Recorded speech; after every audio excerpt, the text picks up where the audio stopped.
harian 7 Maret dari buku This Day in Baptist History dengan judul Kebebasan Ditiadakan atas nama kebebasan. Nats yang diambil Lukas pasal 20 ayat 9 sampai 18. Kondisi di koloni Massachusetts Bay telah menjadi tidak bertoleransi bagi setiap orang yang memegang pandangan yang condong ke arah kebebasan beragama atau baptisan untuk orang percaya saja.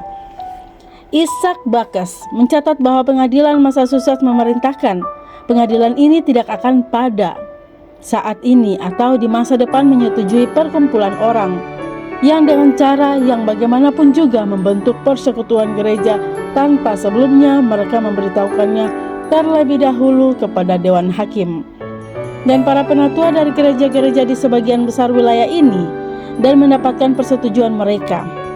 Dan lebih jauh lagi diperintahkan bahwa tidak seorang pun penatua dari gereja apapun yang sejak sekarang berkumpul tanpa persetujuan Dewan Hakim, dan mayoritas dari gereja-gereja itu akan diperbolehkan di dalam kebebasan persemakmuran ini. Di mana ada kebebasan ketika kebebasan itu diambil? Ketika kebebasan berkeyakinan diambil, seluruh kebebasan hilang.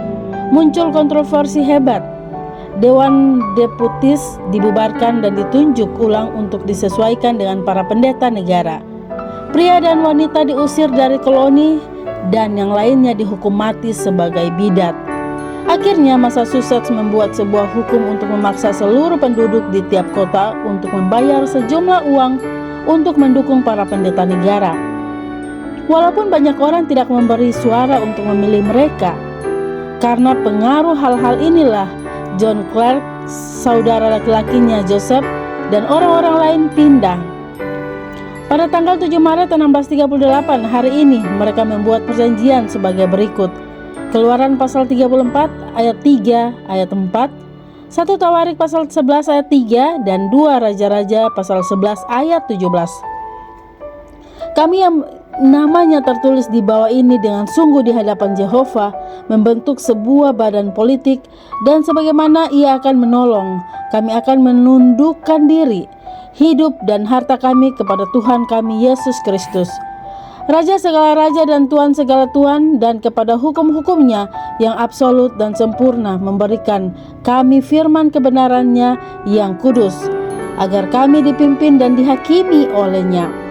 Backus menceritakan bahwa ketika mereka tidak dapat menemukan undang-undang untuk memerintah badan politik semacam itu di dalam perjanjian baru, mereka kembali kepada hukum Musa dan memilih seorang hakim dan 3 petinggi untuk memerintah mereka. Sebuah perkumpulan mereka berkata pada tanggal 2 Januari 1639, sang hakim bersama dengan para petinggi akan memerintah dan memimpin menurut aturan-aturan umum firman Allah. Ketika mereka tidak mendapatkan peraturan khusus dari firman Allah, maka mereka akan dipimpin oleh sebuah badan yang telah ditentukan sebagai sebuah badan pengarahan.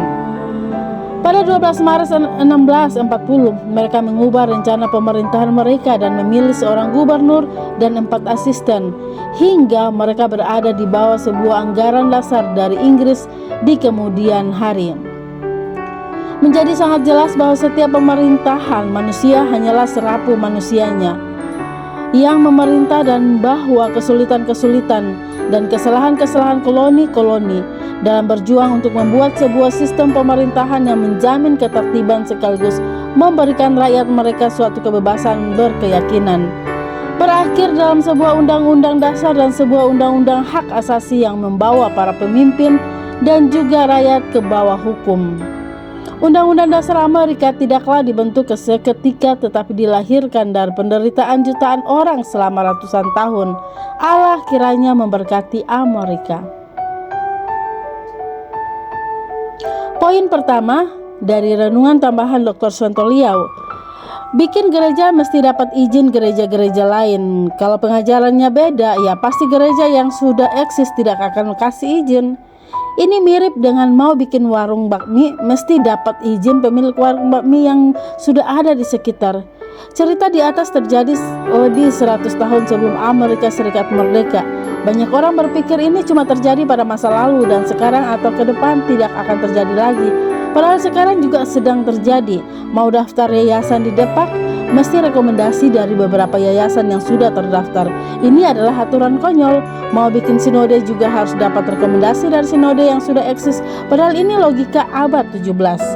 Poin kedua, Tuhan sangat tahu bahwa setiap pemerintahan manusia hanyalah serabu manusia yang memerintah. Tuhan pernah mendirikan teokrasi selama 1500 tahun, dari zaman Musa sampai Yohanes Pembaptis tampil. Lukas 16 ayat 16. Kemudian untuk masa selanjutnya Tuhan mau ada keterpisahan antara negara dan iman dengan pernyataan, berikanlah kepada kaisar apa yang wajib kamu berikan kepada kaisar, dan kepada Allah apa yang wajib kamu berikan kepada Allah. Urusan iman seseorang itu vertikal dan langsung kepada Tuhan, sedangkan urusan antara manusia itu horizontal, diurus oleh pemerintah sipil melalui monarki, oligarki, demokrasi, dan lain-lain.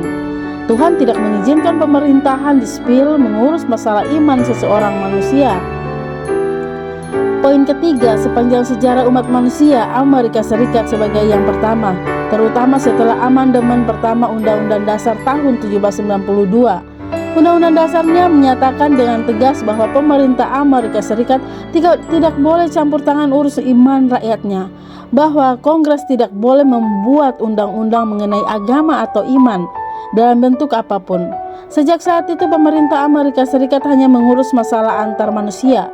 Sekolah negeri di Amerika Serikat tidak boleh ada pelajaran agama. Buku raport murid di Amerika Serikat tidak ada pelajaran agama. Masalah agama diurus oleh institusi agama masing-masing. Negara-negara di Eropa, semua negara demokrasi, bahkan Singapura meniru Amerika Serikat. Seharusnya jika Republik Indonesia bukan negara agama, maka sekolah negeri tidak perlu ada pelajaran agama. Demikian renungan hari ini bersama saya Lina Dadi. Tuhan Yesus menyertai dan Maranatha.